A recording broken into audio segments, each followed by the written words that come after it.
Okay, wonderful. Thanks so much. Hello, everyone. Thanks for being here and welcome to the Global Network on Financial Geography, the FinGeo book talk series. I'm Chris Mises and I'm here with my fellow FinGeo committee member, Gordon Tam. You'll see him with a Singapore background and he's waving. Um, and we're both really pleased to welcome Antoine Guillornet, who is a researcher at the Center of European Studies at Sciences Po, and Ludovic Albert, who is a researcher at France's National Center for Scientific Research and at the Laboratoire Technique Territoire Société. So together, Ludovic and Antoine have decades of experience in studying the urban political economy of finance. And as we'll hear about today, they've focused in particular on what they term the emblematic case of French cities in the age of financialization. So they've helped popularize the use of the term financialization, both in France and abroad. And their work has similarly traveled to field sites across the world, in Europe, but also outside of it, most notably in Brazil. And so today they're going to share the results of their book, The Urban Empire of Finance, which was recently published in French as L'Empire urbain de la finance, with the publisher Éditions Amsterdam. And hopefully there will be an English version on the horizon, but they'll have to let us know. So I'll give the floor to Antoine and Ludovic for half an hour, and then we'll open to questions for the remaining half an hour. And just as a reminder for everyone that's joined us today, feel free to put your questions in the comments as you formulate them during the presentation, and then I can come to them afterwards if you'd like to do it that way. But also feel free to wait until afterwards and raise a hand and turn your camera on, say hello, and ask your questions directly to Antoine and Ludovic. So thanks to both of you again for sharing your time with us today, and I'll go ahead and give it over to both of you. Thanks, Chris. Hi, everyone. I'm just gonna share my screen. Can you see it? It looks beautiful. So hi, everyone. I'm Antoine Guillornet. I'm an associate researcher at the Center for European Studies and Comparative Politics at Sciences Po. We're really excited today to present you this book, and before we jump right into the content, let us thank Chris and Gordon for putting this together. Let us also say a few words perhaps about this project, which originated in our research collaboration a decade ago that started in 2011, and our frustration actually that there has been so many articles, even too many perhaps, on the topic of the financialization of all things urban since the global financial crisis in Anglophone journals, but also in other languages, such as Brazilian, but actually not so many books on the topic, and even less books on this topic in French urban studies. So the project was also motivated by our desire to share our research with a larger crowd beyond academia, hence our choice to publish at Éditions Amsterdam, which is not a university press, but is actually closer to what Verso Books is doing. So the book delves on the relationship between finance and urbanization in today's capitalism, with a focus on real estate. It seeks to make three main contributions. First, empirical studies remain limited for a country like France that, however, is far from being secondary in this process. France ranks on the world podium by the importance of its asset management industry, and its commercial real estate investment market is the sixth in size globally. So along with other works on the global south, we feel this is an opportunity to open the range of case studies beyond the well-beaten tracks of the Anglo-American world. Secondly, at a theoretical level, the book attempts to revisit classical Marxian works on the urbanization of capital by using the emerging concept of asset manager capitalism coined by political economist Benjamin Brown. This concept, we think, helps to make sense of the contemporary form of capital circulation and accumulation by focusing on a specific set of actors, namely asset managers. In this sense, our book echoes the one published a few months before by Brett Christopher's, Our Lives in Their Portfolio, but follows, I guess, a specific logic in trying to make place for space in the asset manager capitalism theory, as we will argue in the next slide. Lastly, the book format proved to us a necessity in order to go beyond a series of articles that we had already published here and there.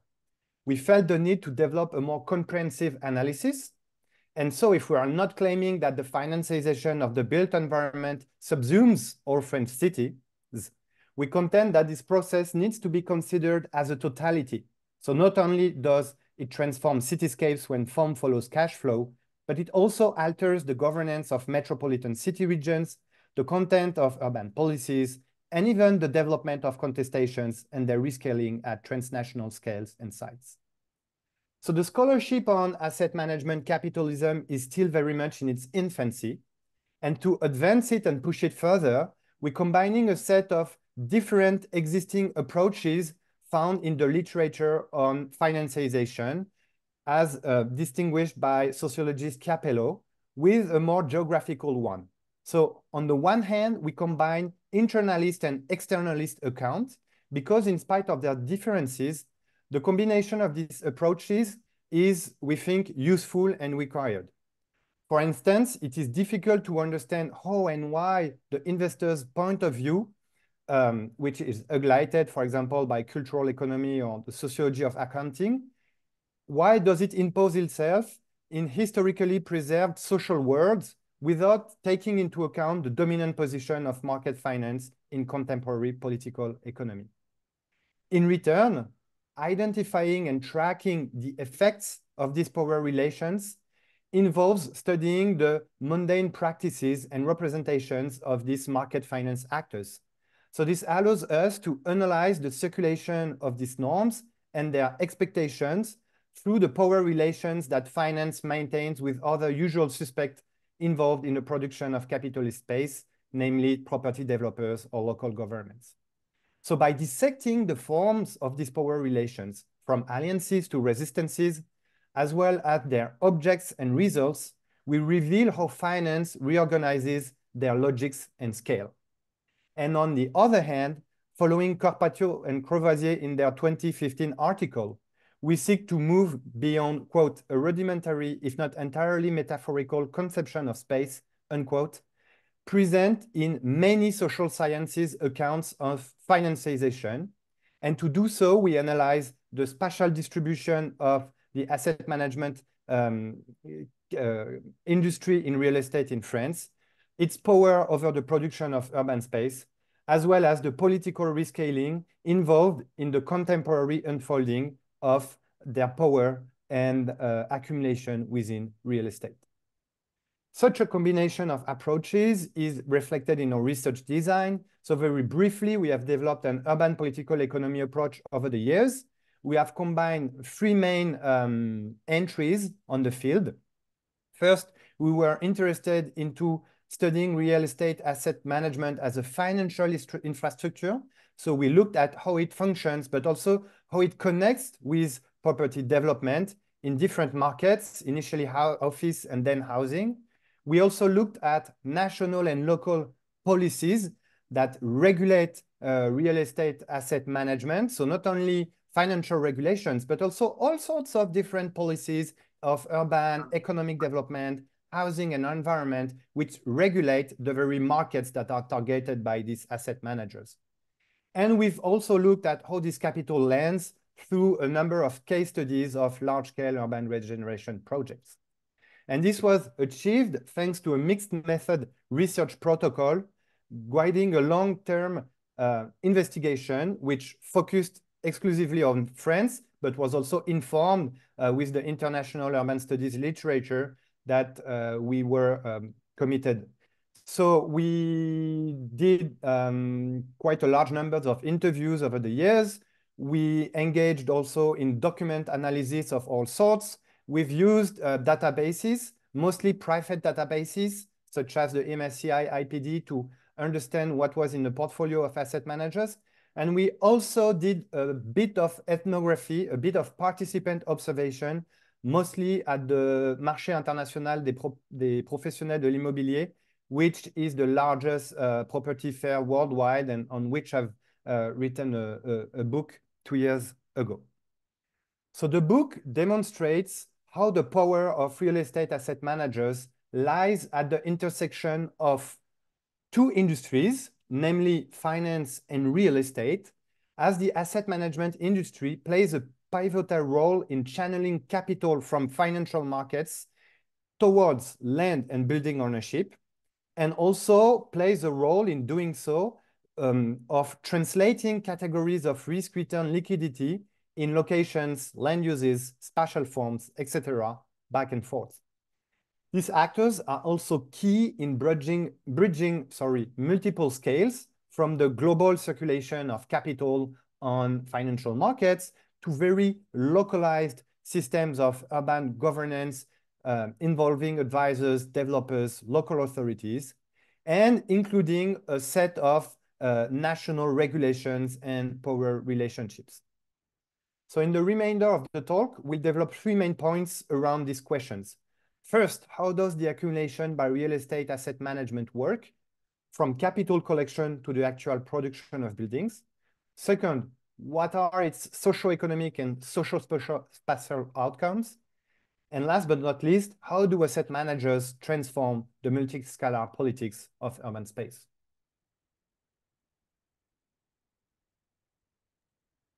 So I'm taking over, but first of all, thanks a lot, Chris and Gordon, for the invitation. So to start with, the book provides the comprehensive analysis of the history and organization of the real estate asset management sector, which we define as financial intermediaries involved in the outsourcing of capital and its allocation to real estate. There are, as you can see, three main types of such intermediaries here.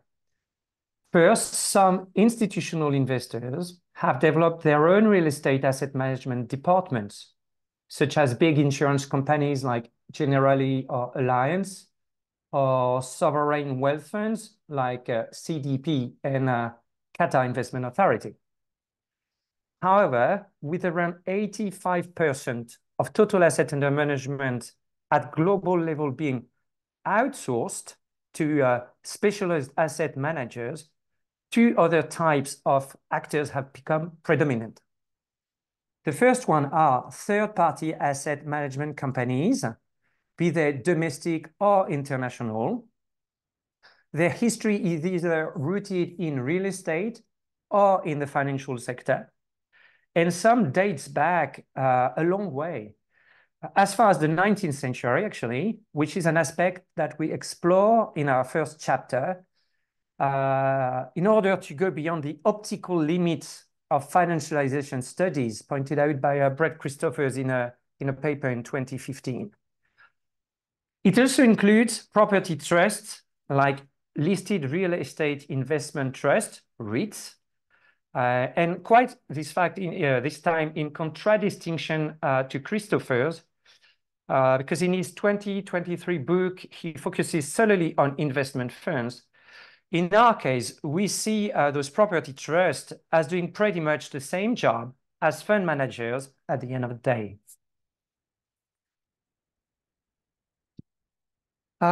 In this mode of accumulation, sorry, I'm lost in my papers. I lost my paper. Sorry, I'm lost in my notes. Please give me a second. Take your time. Yeah. Sorry, I've got too many screens actually. There we go.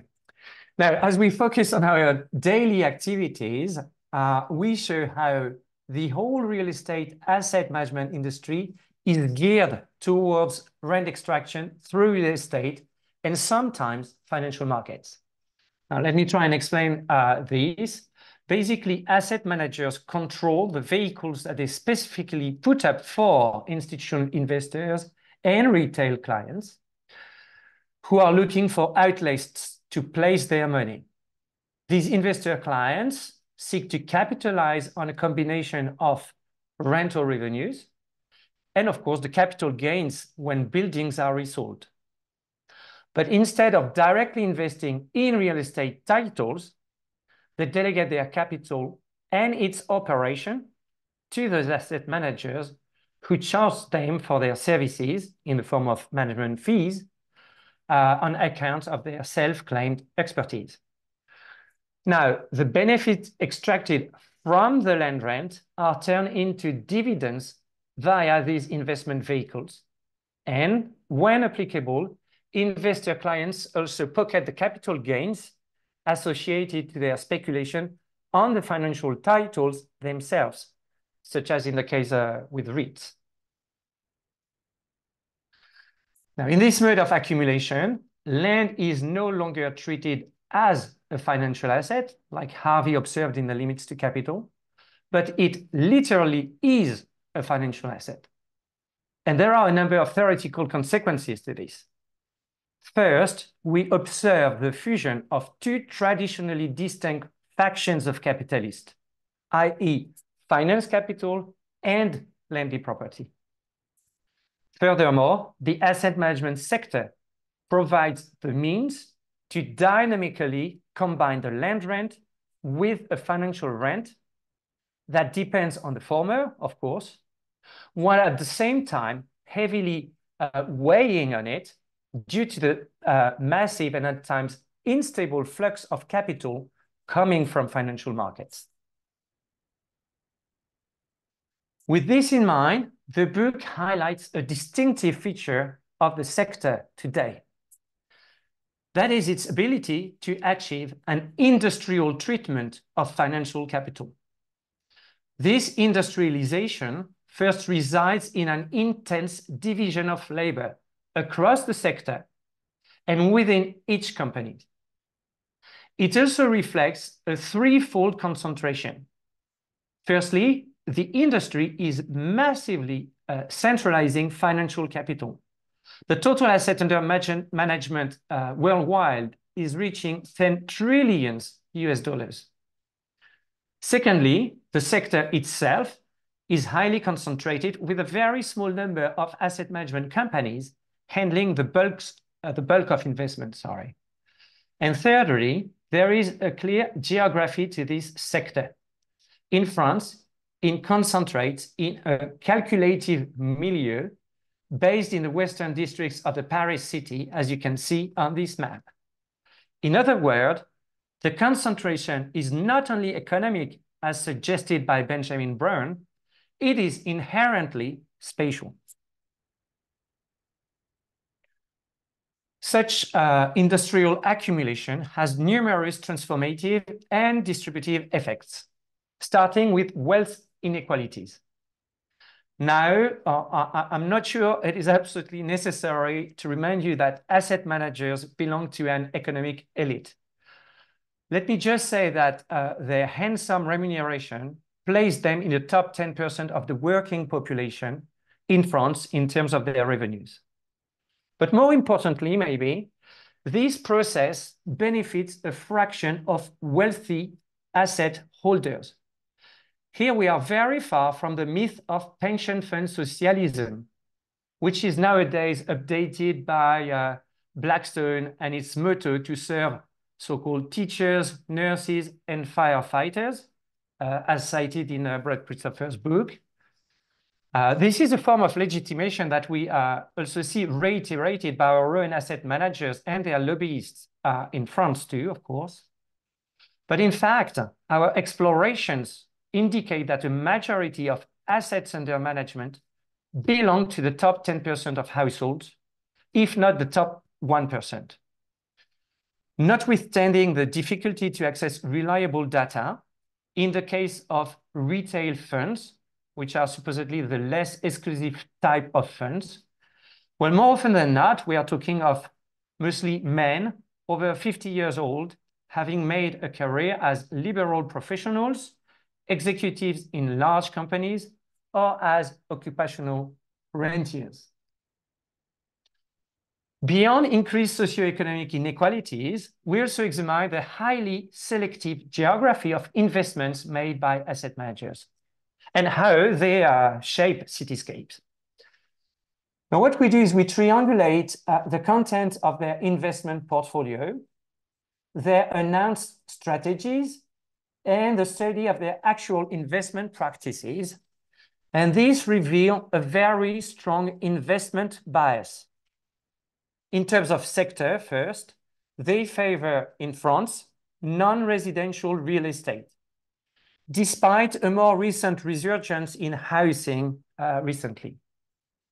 They also have a geographical bias, which is towards metropolitan areas, particularly the Paris city region, as you can see on the map on the screen. And within these urban areas, they concentrate their portfolio into selected polarities, ranging from business districts to peripheral logistics hubs. This selectivity is also expressed in architectural terms. For instance, in the office sector, they focus on large single-function buildings with standardized architecture, as shown on our pictures. We also discuss in the book how in the last 10 years, building specifications now increasingly include green certifications. This is not specific to France, of course. But we look at this to see how it demonstrates the integration of so-called sustainable development in calculative practices that, however, remains globally unchanged in their logics. In other words, environmental issues become just one more dimension used to generating capital accumulation via green value, or at least to protect investor clients against brand devaluation. And last but not least, from a social perspective, asset managers carefully select tenants. Typically, they prefer, at least in the non-residential sector, large companies opting for long-term leases of extensive spaces.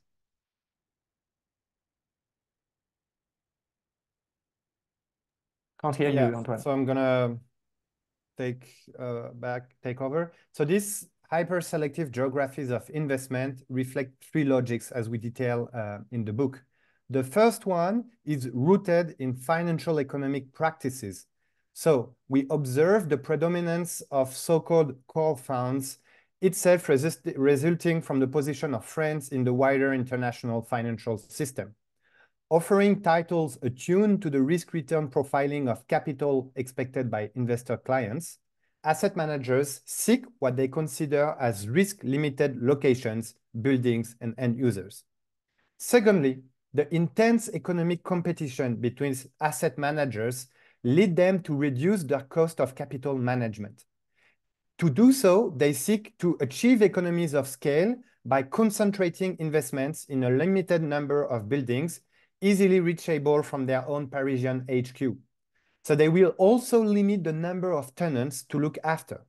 In other words, the industry consensus around large-scale real estate does not solely reflect the massive flows of capital coming from institutional investors, but also the specific business model of the industry. Lastly, we discuss a cognitive bias towards metropolitan areas and types of real estate, like offices or logistics. So this is linked to how market data in commercial real estate works as a magnifying mirror, since this data is actually produced for and based on asset managers' own practices. It also echoes how asset managers adopt a form of what Henneberry and Mousakis termed naive familiarity, where their investments reflect their own geographical and social position in the CBD of Paris. In other words, this encourages them at selecting tenants and places that they are most familiar with, even though other locations or tenants could offer them with a better risk-return combination. And this analysis, we argue, contributes to go beyond the Marxian trope of the maximization of rent accumulation via highest and best used by showing that following the colonization by finance, risk and its appreciation by asset managers themselves is critical, and that this iron law is socially mediated and enacted as well as spatially situated. So the growth of this real estate asset management industry and its ability to shape economic trends and uneven geographies that we have detailed is the result actually of a complex multiscalar set of politics. An entire chapter is dedicated to explore how, on the aftermath of the 19th real estate crisis, a series of regulatory reforms by the central government seek to favor the insertion of capital markets in real estate ownership. So in France, policymakers sought to make the market more amenable, especially to international investors, by providing attractive legal status and arrangements, including more flexible asset management requirements and tax alleviation to boost the profitability of investment.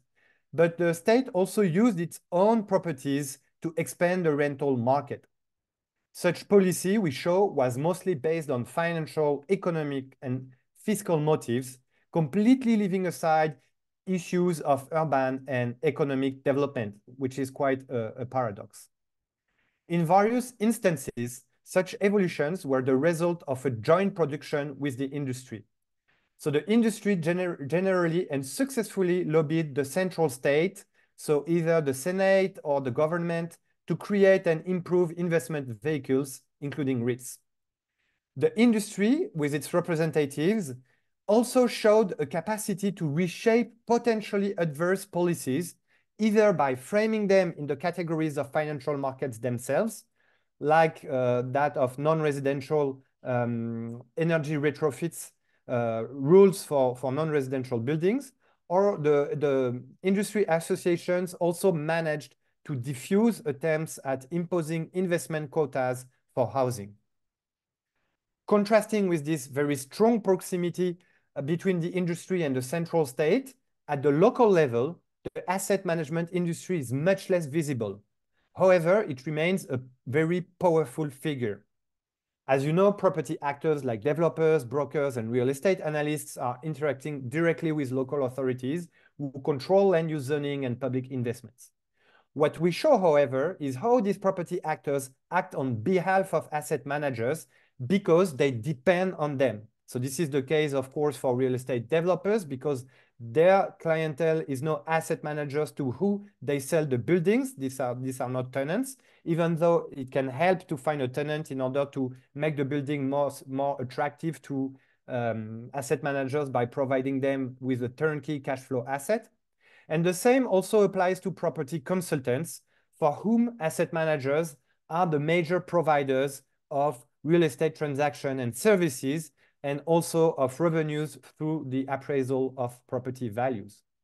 So these two key local intermediaries act as representatives of the asset managers' requirements. And we explore how this works by investigating several elite scenes where these power relationships unfold. For instance, regional real estate observatories, which bring together local authorities, planners, developers, and real estate advisors. And contrary to what their name suggests, these observatories do not serve a passive function that will just describe the market, but actively contributes to making the market through the circulation of the categories and requirements of asset managers. The same can be said for property fairs, such as the MIPIM held in Cannes, which just closed its door this morning, actually. In some cases, we show how the repeated participation of local authorities and the preparation of attending the MIPIM contributed to expose these authorities to the requirements of asset managers, and at times also led to their absorption into urban development policies. So these multiscalar power relationships are facilitated by a set of politics and policies, which they in turn transform.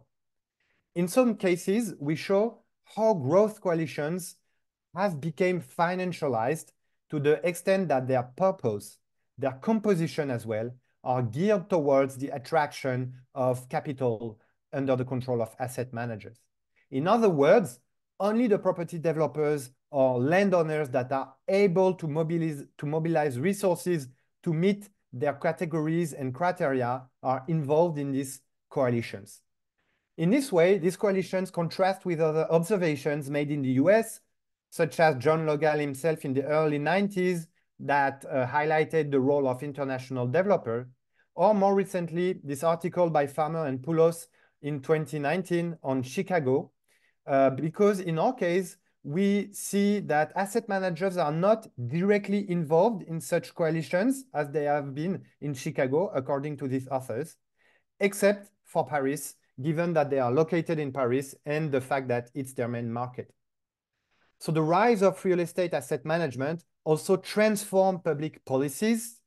The content and even the existence of these policies are calibrated by the criteria and logics of asset managers, such as in the Lion City region, the second largest market after Paris, where we show how the metropolitan government used its planning powers to adjust the property development pipeline to guarantee a low-risk return investment environment.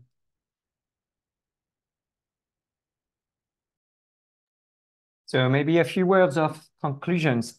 And actually, we're going to go back to the book's conclusion. There we go over three main questions. The first one joins the recent theoretical advances in political economy by discussing the concept of asset manager capitalism. In our view, and all in all, asset management is not just a byproduct of capitalist restructuring, whose source would come from a change in how institutional investors have opted to outsource daily capital management. Rather, the sector itself, asset management, has been very active in the last 20 years, not least by securing a favorable regulatory framework. It thus works as an engine of capitalist restructuring. Furthermore, far from reducing the pressure of the shareholder value onto invested assets, a point argued by Benjamin Brown about the big three, because for him, the three companies are universal owners across a wide range of sectors. And that means that those giant asset managers are unable to use the exit threat to discipline managers. Well, in contrast, we show how in the case of active asset management, like real estate, value creation remains the bottom line of any decisions. We also reflect on the role of asset managers in capitalist urbanization. If we know from Marxist-inspired works that real estate markets are, in general terms, structured by rent-seeking, interest-bearing capital, we demonstrate here how extractive practices now follow the abstract categories of risk, return, liquidity, developed in the very realm of financial markets, and how these categories impregnate the way value in real estate markets is calculated, including with the use of the discounted cash flow technique, for example. This has multiple consequences, starting with the exposure of urban markets to the unstable comings and goings of capital flows. It also echoes, and by doing so, it echoes the very specific business model of asset managers. Sorry, I was lost again in my notes, as you have noticed. So this more generally results in pinning urban fortunes to actors and capital available on financial markets. Lastly, the book reflects on the contemporary frontiers of the urban empire of finance. I think we have made clear at this stage that our claim is not that capital markets have extended their reach everywhere and in every type of buildings in France, at least via the asset management sector.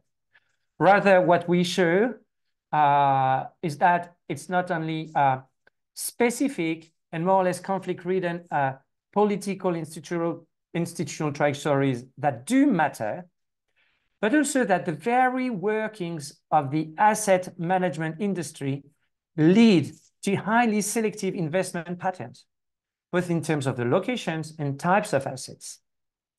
Yet, beyond those spatial and sectoral limits, there are clues that in spite of today's headwinds, and especially with the unfavorable monetary environment, a new cycle is waiting to go full swing in the form of supposedly green accumulation.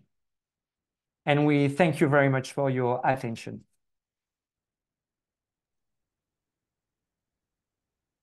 Okay, thank you so much, Antoine and Ludovic, for this really conceptually and empirically rich presentation. So now we're going to open for questions, and I'll go ahead and take anyone with a hand that they want to put up in the air, or if they want to leave their question in the chat. But I think as you all are formulating your first questions, I'll go ahead and pose the first one. And my question is about the distinctiveness of the French case. So there's similar processes going on all across the world. And so I was wondering, what is it about what's happening in French cities that is particular? So, how is it different from what you've seen or what the research has shown in cities elsewhere across the world? And, I'm not the specialist in France at all, but one of the things of being a foreigner, having moved to France and, being a renter in the city and having some exposure to what the real estate market is like here, it's really distinct from the United States or even in the UK in that there's a number of things that limit the market. So prices are heavily controlled. Renters have a lot more rights than you do elsewhere in the world. And there's like a different sort of like cultural relationship to owning property in the city that you don't necessarily see in a place like London or New York. And also there's this like tight control of the built environment. So the built environment has sustained across time. Most of the large developments have been sort of banished to La Défense, whereas you see that like in the city core in London and New York.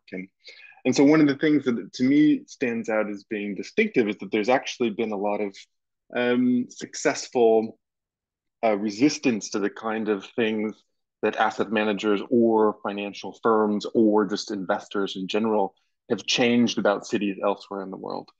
So I'm just wondering what you two think are some of the distinctive aspects of what's going on in French cities today, and also whether it's Paris specific or you can talk about some differences between other French cities as well. Thanks so much. Okay, thank you, Chris, for your great question. I'm gonna try to make it short, but will require, I guess, a long time. But in a nutshell, three things come on top of my head when thinking about the specificity of the French case compared to other forms of financialization that we're seeing across cities.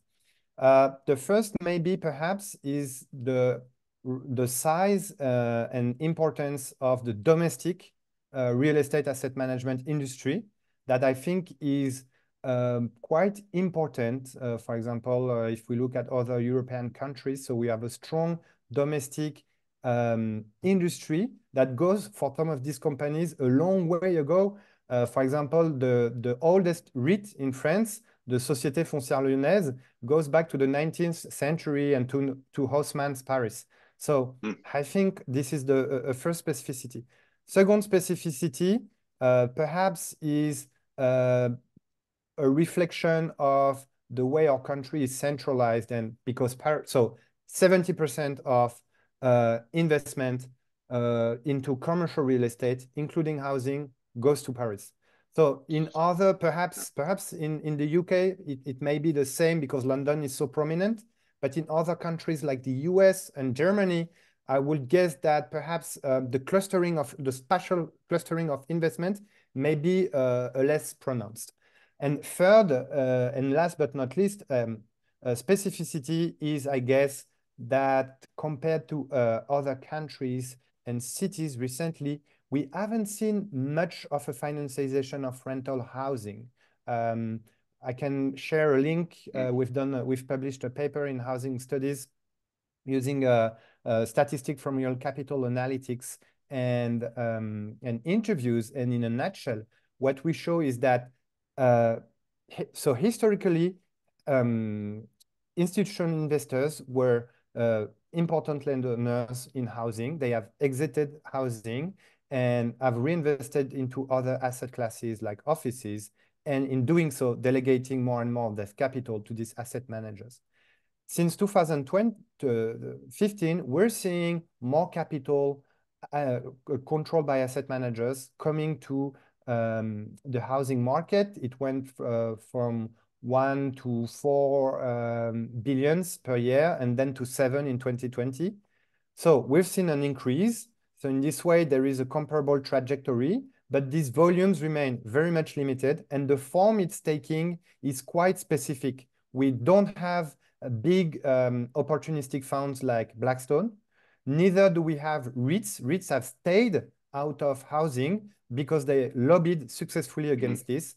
And we're seeing big state-related institutions that are close to the Caisse des dépôts et consignations, which is the equivalent of a sovereign wealth fund, which are taking the capital of insurance company to produce housing. And this leads to perhaps a fourth distinction, is that our hypothesis is that because the financiation of housing is not that pronounced in France, this is why we don't see many resistances, especially grassroots resistances, as we have seen in the US or in Spain or even in Germany, in Berlin, against these actors. It's really clear.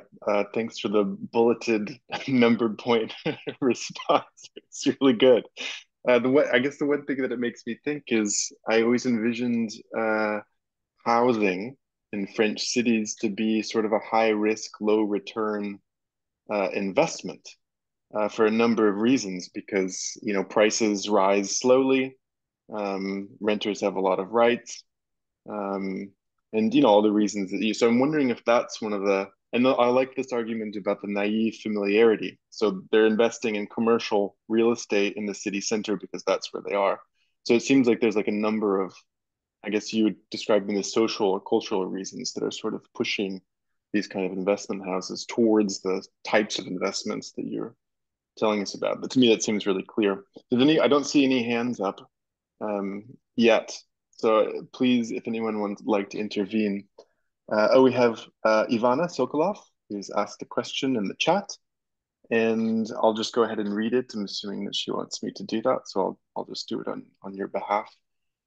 She asked if you could develop a bit more this idea that AMC is not a byproduct, but an engine of capitalist restructuring. And AMC is, I'm assuming, asset manager capitalism. Okay, maybe can I try and answer this, Antoine, and you will help me if I miserably fail. So basically what we understand from Benjamin Brown's explanation in the historical process of the advent of asset manager capitalism, he explains that it's mostly a change that is coming from the world of institutional investors themselves, where they decided to opt out of what they call daily capital management and focus on what they call strategic allocation of capital. So really, asset managers become or arrive at the end of the explanation. They are the result of a change. If we follow Benjamin Brown's theory or explanation, it comes at the end of the process. What we want to try and what we add to this is that actually the asset manager as a sector which dates back from, which is not new, I mean, at least from the 1990s, but we found papers that relate the rise of asset management as an activity much before that, actually, decades before that. And what we show in the book is that this sector has been very, very active in trying to conceive new financial products that will seduce institutional and retail investors. They have worked hard to lobby the state to get exactly the types of fiscal and legal arrangements that they needed. And they, in their daily practices, try and convince major institutional investors. They go around and knock at their doors. We also even explain how they they design, they co-produce investment products to fit expectation from institutional investors. And lastly, what we show is how, we try to show, sorry, how the asset management industry colonizes institutional investors themselves. You know, with those who still have an investment department in so-called real assets, the people who work there are exactly the same, sorry, as those who populate third party investment companies and property trusts. So this is why we believe that in the explanation, we need to factor the active role of the asset management industry sector itself.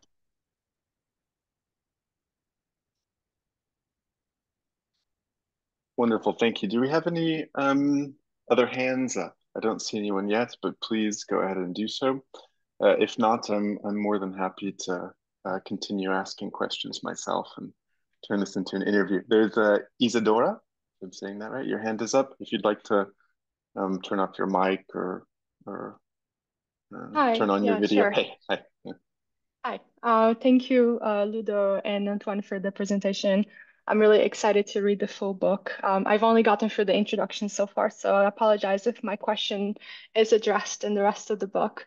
But basically, I was interested in there was a footnote in the introduction in which you clarify why you favor the use of asset management capitalism over asset manager capitalism. And that's to emphasize logics and instruments rather than just particular actors, right? And I actually thought that was a really important kind of clarification and observation that kind of helps, highlight this idea of financial infrastructures that you're bringing to the fore. And that raises the question to me of, how different logics might be negotiated among different actors on the ground. Like in the presentation, Antoine and then Ludovic just now talked about, this idea of colonization by finance. But in the book, there was also a moment in which you spoke of calibrage or calibrations to speak of power relations amongst different interests. And I thought that was really kind of interesting and potentially generative. So I was wondering if you could comment a little bit more on this idea of calibration in the construction of supportive financial infrastructures. Thank you. Great, thanks so much, Isadora. We've also got a question in the chat from Mohammed, who asked, did you use data in your book about capital flight from some countries to the French real estate market? And if you guys could take both of those together, that would be wonderful. Thank you. Ludo, you want to start or should I? I'll start with the second one. We haven't really used data about capital flight from some countries to the French real estate market. So I'm afraid I don't have much to say to this question. The data we use is, it's in MSCI IPD about the portfolio of these asset managers, but we don't go that far, I think. We haven't delved into this issue of foreign investment. And from using another private database, such as the one I was mentioning in the housing studies paper, the Real Capital Analytics one, this issue of like what's foreign, what's not is quite complex nowadays, I think, because some of these commercial real estate data providers and analysts will tend, for example, to categorize capital coming from Swiss asset management, Swiss Life Asset Management as foreign because the HQ is in Zurich. But actually, Swiss Life Asset Management has a team of 20 people in French. This is one of their main market. So what's foreign, what's not? I think this is quite debatable and complex. Going back to Isadora, I think for your question, we tend to use this idea of calibration as a way to emphasize how the requirements of this asset manager perhaps not determine, and that's what we're not using, determine, because I don't think we're while we're trying to move away from a functionalist and deterministic structuralist political economy. So I guess this is where this idea of calibration comes from. So trying to strike a balance between this idea that they have weight, and definitely they have like a lot of power over what gets built where and for whom, but that this is always more or less negotiated and more or less conflict ridden. So we have cases where local authorities are just like giving them the red carpet, like the Lion case I was talking about.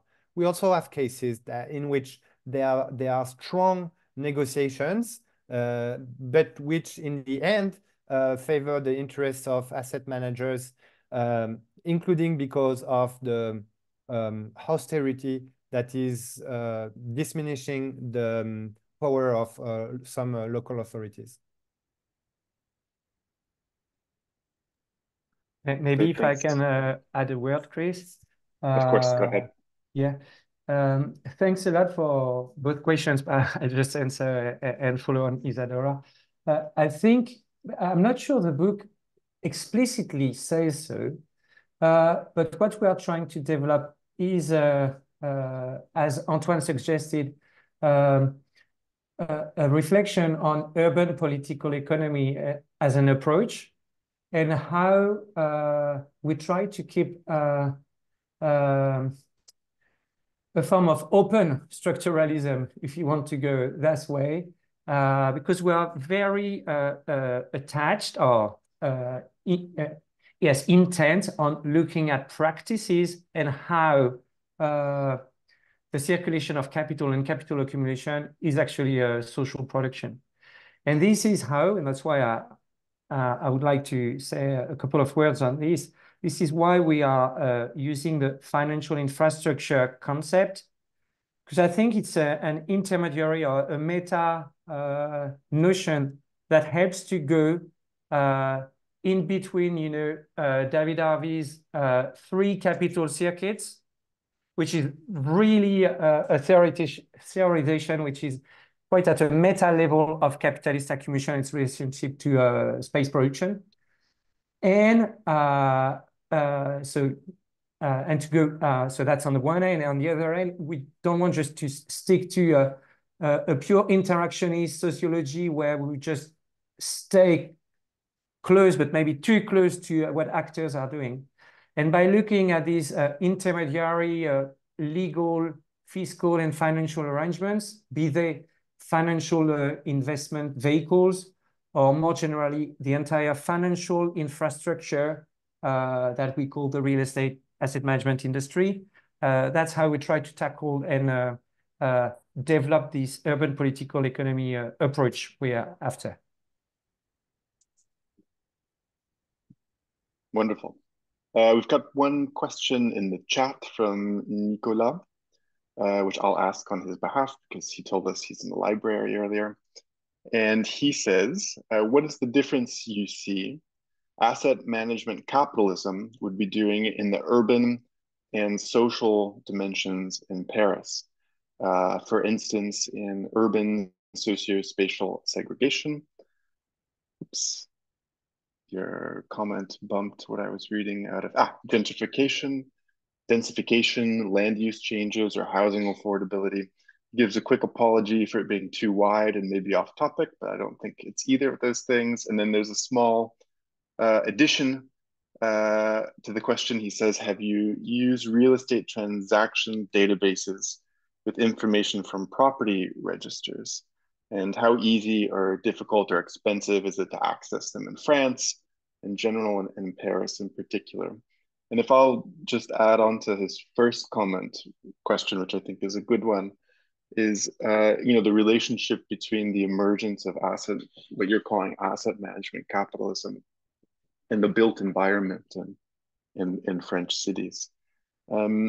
Because it seems like previously real estate in French cities was financed by a number of different mechanisms, like bank debt, for example. People would take out debt at the bank. They would use that to purchase or develop real estate. And so I think what you're observing is that there's an addition or a shift towards a different type. And so I was wondering if that changed form at all. You know, if they're focusing on real estate in commercial districts. And I noticed you said Unibile, Unibale, Westfield. Maybe they're focusing on malls. And, you know, there's the redesign of Leal. I'm just kind of curious if you could give a sense of what's the shift in the urban built environment that you think is potentially a result of the shift in finance that you're observing. And I think that's just basically the same thing that Nicolas was asking. Okay, thanks for these questions. Great questions. I know we only have a couple minutes, so I'm gonna try to be quick. I'll just start with the small question about the real estate transactions databases. So like I said, for the early research we did on non-residential buildings, we used the MSCI IPD, which is a private one, so we had to contract with them. And for the housing one, which I recently did with other colleagues at Sciences Po, we use Real Capital Analytics. I've shared the paper with you. It's quite terrible, honestly, if you want my opinion, for housing. And this is just a reflection of the magnifying mirror we were talking about. My hypothesis is that data quality about housing in RCA database was not that great because investors, well, were not that interested into this market. So there wasn't any commercial incentive for RCA to develop and allocate more manpower into understanding the market. But that may be changed. That may change in the future. CoStar is trying to make its way on the French market and is going to try apparently to use the crisis that the market has entered to gain market shares. But it's worth mentioning. So most of it is private data, uneven quality, but they are actually research which is trying to put together a public database. And I should mention and thank Kevin Poisson, who is a PhD candidate at Géographicité, who is doing this kind of research, and he is building a database that will allow researchers, I think, to have greater access to that kind of data. So the big question is very big in a nutshell. I think, so for housing, I'm not able to answer your question. More research is needed. We don't have we haven't done the research on housing, and the volume of investment is so low that I don't have an answer to that. For office, it's like Ludo said, we can trace a number of specificities and how this shapes. So this will be sort of expanding the uneven development. And expanding, for example, the standardization of buildings, it's really interesting because this was already the case in previous cycles where asset managers were not present, but where institutional investors will own the asset directly. So in the 70s, in the late 70s, and then in the 80s, there was already a form of standardization, but which we argue was reinforced by the shift towards asset management capitalism. So more often than not, it's actually increasing or already pre-existing patterns that created rather than creating things anew. Ludovic, would you like to have a last word? No, my last word would be to thank you, people. I mean, it's more than 4 o'clock, and we're already very grateful for the opportunity to present our work. Wonderful. So thanks also to everyone for joining us today, and a really big thank you to Antoine Ludovic for taking the time not only to present your work to us, but also having translated it for us. It was really kind of you. So see you all hopefully for the next book talk in, I think, a couple months. We'll have yet to fix date, where we hope to hear from our colleagues Joe Penny and Amy Horton, who are working on similar issues of financialization and urban governance in London. So thanks again, Antoine Ludovic, and take care. Thank you, everyone. Take care. Thanks.